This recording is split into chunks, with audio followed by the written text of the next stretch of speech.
Hello বন্ধুরা, সবাইকে good afternoon. তো আজকের ব্লগটা কিন্তু আমি একদম অন্যরকম জায়গা থেকে শুরু করেছি, মানে আমার বাপের বাড়িও না শ্বশুর বাড়িও না। আজকের ব্লগটা কিন্তু আমি শুরু করেছি আমার ননদের বাড়ি থেকে। তো চলো, আজকে কিন্তু ননদের ছোটো ছেলের জন্মদিন, তো সেই জন্যই আজকের ব্লগটাও কিন্তু অনেকটাই স্পেশাল। তো দিদির বাড়িতে এসেছি, একটু আগে এসেছি, আর তার আগে গিয়েছিলাম আমি একটু পার্লারে, কারণ আজকে আমার হেয়ার ওয়াশ ছিল। তো সেখানকার ব্লগটা আমি ফেসবুকে তোমরা পেয়ে যাবে আর কি। তোমরা ইউটিউবে দেখতে পারবে না, ফেসবুকে তোমরা দেখতে পারবে সেখানকার কি করলাম না করেছি আর কি, পার্লারে গিয়ে কী করেছি না করেছি সমস্ত কিছুই। আর দিদির বাড়ি থেকে আমি এই ব্লগটা শুরু করছি। তো চলো, আজকের ব্লগটা দেখতে থাকো, আশা করি তোমাদের ভালো লাগবে। এখানে দেখো সবাই সবার মতো কাজ করছিল, আর এই যে মা তো দেখলেই দেখো ভিডিও করছি দেখলেই পালাচ্ছে।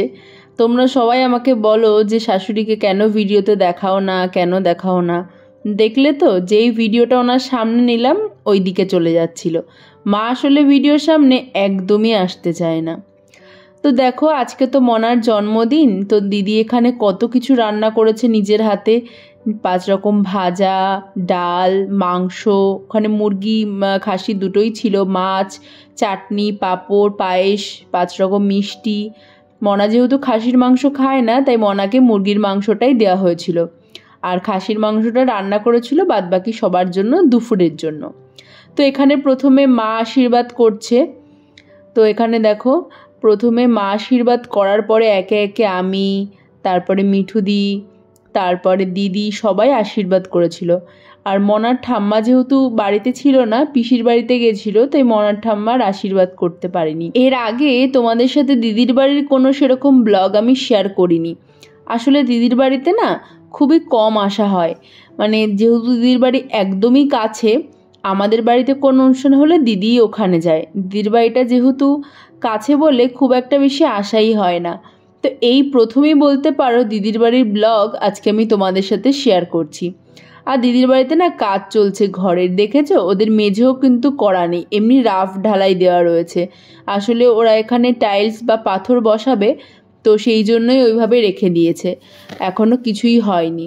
এছাড়াও আরও অনেক কাজ বাকি আছে। তো একে একে সবাই আশীর্বাদ করলো, তারপরে দেখো আমিও আশীর্বাদ করছি। আমি অতটাও নিয়ম মেনে আশীর্বাদ করতে পারি না, মানে মোটামুটি যেটুকু জানি তো সেইভাবেই আশীর্বাদ করছি। আর যেহেতু সন্ধেবেলায় মানে জন্মদিনটা সেলিব্রেট হবে, তো দুপুরবেলায় দিদি বলল যে আশীর্বাদ পর্বটা দুপুরবেলায় সেরে নেওয়া যাক, কারণ রাত্রেবেলা অনেকে আসবে, তো আশীর্বাদের ওই ঝামেলাটা করতে গেলে অসুবিধা হবে। তো দিদি বলল যে রাতেরবেলায় কেক টেক কাটবে, এখন হচ্ছে দুপুরবেলা সব কিছু সাজিয়ে আর কি খেতে দিল। 5 রকম ভাজা, সমস্ত হচ্ছে মাছ, মাংস, ডাল, সমস্ত কিছু আর কি তোমাদের তো বলেই দিলাম। তো আশীর্বাদ পর্বটা এখানেই সেরে নিচ্ছিলাম আমরা সবাই মিলে। আর দিদির বাড়িতে আসার কথা ছিল আমার অনেকটাই সকালে, কিন্তু ওই যে পার্লার গেছিলাম যার জন্য আস্তে আস্তে অনেকটাই লেট হয়ে গেছে। তো আস্তে আস্তে আমার প্রায় বেজে গেছে দুপুর 2টো। আর আসার পরেই কিন্তু দিদি আশীর্বাদ পর্বটা শুরু করেছে, মানে মোটামুটি আমার জন্যই অপেক্ষা করছিল। আর রান্নাবান্না তো মোটামুটি হয়ে গেছে। আর রাতে কি রান্না হবে বলো তো? রাতে হবে ফ্রাইড রাইস আর মাংস, আর পায়েস, চাটনি, এগুলো দিদি আগেই সকালে করে ফেলেছে। দিদি, মিঠুদি আর মা মিলে।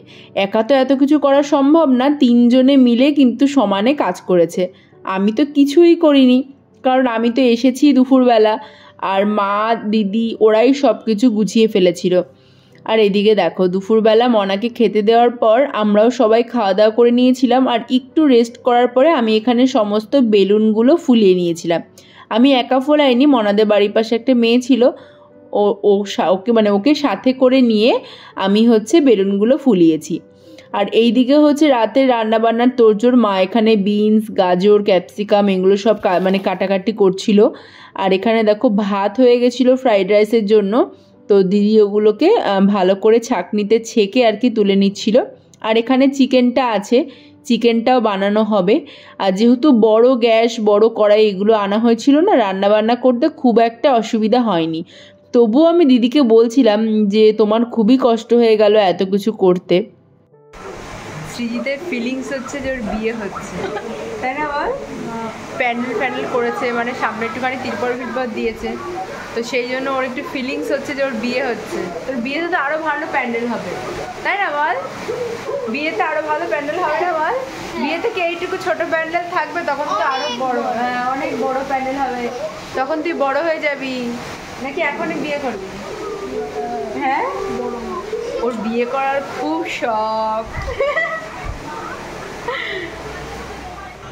তো দিদিদের বাড়ি থেকে চলে এসেছি বাড়িতে। তো রেডি হতে এসেছিলাম, আসলে মানে সকাল থেকে ওই ড্রেসটা পরেছিলাম তো প্রচণ্ড গরম লাগছিল, তো ভাবলাম যে একটু রেডি হয়ে যাই। তো সেই জন্যই আসা। এই যে এই ড্রেসটা পরেছি, এটা মায়ের জামা, তো এটাই পরলাম কারণ আমি জামা আনিনি সেরকম ভালো। ভেবেছিলাম একটা শাড়ি পরবো, কিন্তু প্রচণ্ড গরম লাগছে, আমার এমনিতেই চুল ফুল ছেড়ে প্রচণ্ড গরম লাগছে। তো সেই জন্য আমি আর অন্য কোনো মানে শাড়ি ফাড়ি পরার চেষ্টা করলাম না, মায়ের এই জামাটাই পরলাম, মায়ের একটা কুর্তি আর কি, লং গাউন। তো এই যে এটা হচ্ছে মনার গিফট, এর মধ্যে একটা ঘড়ি আছে, সোনাটার একটা ঘড়ি, মনাকে এটা গিফট করা হবে। এছাড়াও মনার মামা হচ্ছে মনার জন্য একটা কেক অর্ডার দিয়েছে, মানে দোতলা কেক, তো সেটাও মনার জন্য আনা হবে। তো ও বাড়ি চলে এসছে অফিস থেকে। তো এখন হচ্ছে আমরা চাটা খাবো, চাটা খেয়ে সবাই মিলে যাবো আবার ননদের বাড়ি। তো চলো দেখতে থাকো। রেডি তো হয়ে গেছি, আর মা দেখো এখানে একটু চা বানিয়েছিল, আর ভাই গিয়ে একটুখানি এগরোল নিয়ে এসেছিল। আমি তো এগরোল খাবো না, কারণ এগরোল চাউমিন এগুলো আমি অত একটা খুব ভালো খাই না। তো আর রাতের বেলা যেহেতু খেতে হবে, আর তার মধ্যে দুপুরবেলাও খেতে অনেকটাই লেট হয়ে গেছে, প্রায় 4:30 মতো বেজে গেছিলো, যার জন্য আমি আর এগরোল খাইনি। মা, ভাই আর বরের জন্য নিয়ে এসেছিলাম। আর বড় অফিস থেকে এসেছিল, ওরও খিদে পাচ্ছিল বলে ও খেয়েছিল একটা এগরোল। আর তারপরে বেরিয়ে পড়েছিলাম দুজনে কেকের দোকানে। আর এই দেখো, এই কেকটা কিন্তু মনার জন্য অর্ডার দেওয়া হয়েছিল 2 দিন আগে। এসে মনার মামা এসে মানে ও এসে অর্ডার দিয়ে গেছিলো। আমাদের তো গাইঘাটা থানার মোড়ে এই দোকানটা নতুন হয়েছে, বেশ কয়েকদিন হয়েছে, বেশ কয়েক মাস হয়েছে। তো বাড়ি থেকে বেরিয়ে হচ্ছে আমরা থানার মোড়ে গেছিলাম, থানার মোড় থেকে কেক নিয়ে এখন যাচ্ছি আবার দিদির বাড়ির দিকে। ও চলে এসছে, হ্যাঁ তাকিয়ে হাঁটছি, ভাবছি কি ক্যামেরা থেকে পড়ে যাবো, একদমই না। তো যাচ্ছি এখন দিদির বাড়ির দিকে। গলিতে ঢুকে গেছি, আসলে গলিটা অন্ধকার, তোর জন্য বলছি ক্যামেরা করতে করতে যদি পড়ে যাই।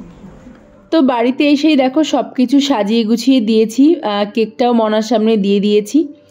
আর কেকটা দেখো ভীষণই সুন্দর হয়েছে, আমার বাইরে থেকে খুবই সুন্দর লাগছে। আর ফন্ডেন্টের কাজ আছে কেকটার মধ্যে, আর ভেতরে কী বলো তো চকলেট ফ্লেভার। আর এখানে দেখো সভ্যর সাথে সবাই ভিডিও কলে কথা বলছিল, মানে সভ্য হচ্ছে আমার দিদির বড় ছেলে, মানে ননদের বড় ছেলে, দিদি তো 2 ছেলে। তো এটা তো ছোট ছেলের বার্থডে হচ্ছে, আর বড় ছেলে কিন্তু বাইরে থাকে। তোমাদেরকে আগেও একদিন বলেছিলাম না, ও এখন মানে বিদেশে থাকে, মানে নেভিতে কাজ করে আর কি। তো ও তো এখনও বাড়ি আসেনি, মানে ও তো প্রথমে এবার বিদেশে গেল আর কি, এর আগে এই দেশের মধ্যে অনেক জায়গায় কাজ করতো, এবার প্রথম আর কি বিদেশে গেল। তো যাই হোক, দেখো এখন সবাই মনার বান্ধবীরাও চলে এসেছে, এখন হচ্ছে কেক কাটিং হবে। নে happy birthday to you, happy birthday to you, happy birthday to you, happy birthday to you. যা যা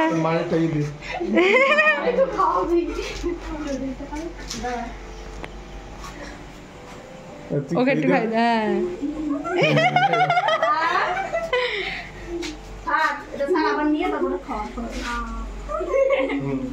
এবার ওখান থেকে একটু ওদেরকে খাইয়ে দে।